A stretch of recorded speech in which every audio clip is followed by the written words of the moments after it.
నమస్తే దోస్తులు, మన బ్యాచిలర్ బాబుల కోసం సరికొత్త వంటకం కొత్తిమీర పచ్చడితో నేను మీ ముందుకు వచ్చేసా.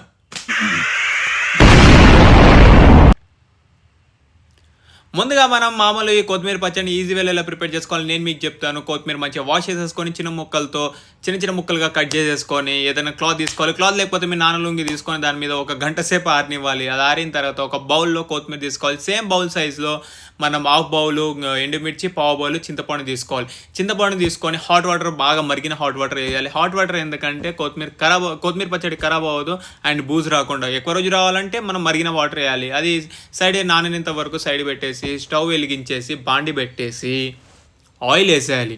ఆయిల్ వేసిన తర్వాత ఎండుమిర్చి వేసేయాలి. ఎండుమిర్చి కాసేపు మంచిగా వేగాలి మామ. చిటపడలు మంచి కలర్ రావాలి. సగం వేగేసే పని నడవవు ఇక్కడ. సో మంచిగా వేగిన తర్వాత ఒక బౌల్లో తీసేసుకోవాలి మామ. బౌల్లో మంచిగా నీట్గా తీసేసుకొని సేమ్ అదే బాండిలో ఆయిల్ వేసేసుకోవాలి. ఆయిల్ మంచిగా వేడైన తర్వాత మనం సైడ్ పెట్టుకున్న కొత్తిమీర వేసేసుకోవాలి మామ. కొత్తిమీర మంచిగా వేగించుకోవాలి లైట్ ఫ్లేమ్లో. ఏదో పిల్ల కాల్ చేస్తుందని చెప్పేసి హై ఫ్లేమ్లో వేసేసి అది బాగా మరిగిన తర్వాత అది వేగిన తర్వాత సైడ్ పెట్టేసి వెళ్ళిపోయారు. పిల్ల పోతే మళ్ళీ వస్తుంది మామ, కొత్తిమీర పోతే రాదు. సో ఓపిగా వేగించుకోండి. అలా కొత్తిమీర వేగిన తర్వాత ఒక బౌల్లో తీసేసి చల్లారేంత వరకు వెయిట్ చేయాలి. ఈ గ్యాప్లో ఏం చేయాలంటే వెయిట్ చేయకండి. మీరు వెయిట్ చేయకుండా మీ పని మీరు చూసుకోండి. ఏంటంటే తాలింపు వేయాలి. ఆ తాలింపు ఎలా వేయాలో నేను మీకు నేర్పిస్తాను ఫస్ట్ నుంచి. ఏంటంటే బాండి పెట్టేసి ఆయిల్ వేసేయాలి. ఆయిల్ మంచిగా వేగిన తర్వాత జీలకర్ర, పచ్చెనపప్పు, ఇంగ వేసేయాలి. పచ్చెనపప్పు వేగనికి టైం పడుతుంది. సో మంచిగా ఓపికగా వేగించుకోండి. మంచిగా వేగిన తర్వాత ఎండుమిర్చి వేసేసుకోవాలి మామ.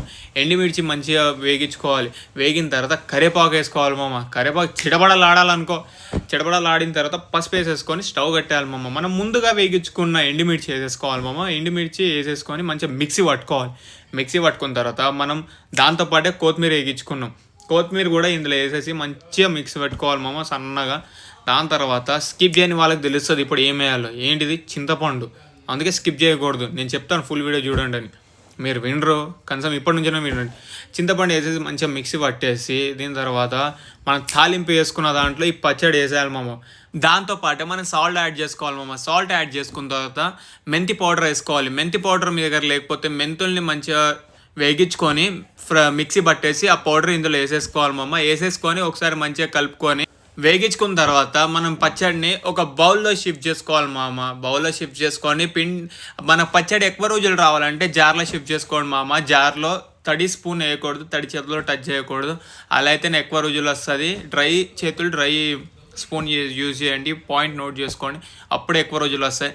సో ఇలాంటి ఈజీ వంటలు మీరు మిస్ అవుతున్నారు అని నాకు తెలుస్తుంది. మిస్ అవ్వకూడదంటే సబ్స్క్రైబ్ చేసుకోండి మామ. సబ్స్క్రైబ్ చేసుకోండి. మీ దోస్తులు వాళ్ళకి, మీ ఫ్యామిలీ ఫ్రెండ్స్కి అందరికి షేర్ చేయండి. వాళ్ళు కూడా మిస్ అయిపోతున్నారు కదా.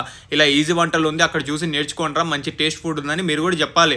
అప్పుడు చెప్తేనే కదా నేను మనస్ఫూర్తిగా నా దోస్తు వాళ్ళు మీకోసం, మామల కోసం మంచి ఫుడ్తో నేను మీ ముందుకు వచ్చేస్తాను. సో ముందుకు రావాలంటే మీరు సబ్స్క్రైబ్ చేసుకొని బెల్ ఐకాన్ ఆన్లో పెట్టుకోండి. నేను పెట్టే మొదటి వీడియో మీకు వచ్చేస్తే. థ్యాంక్ యూ సో మచ్ మామ.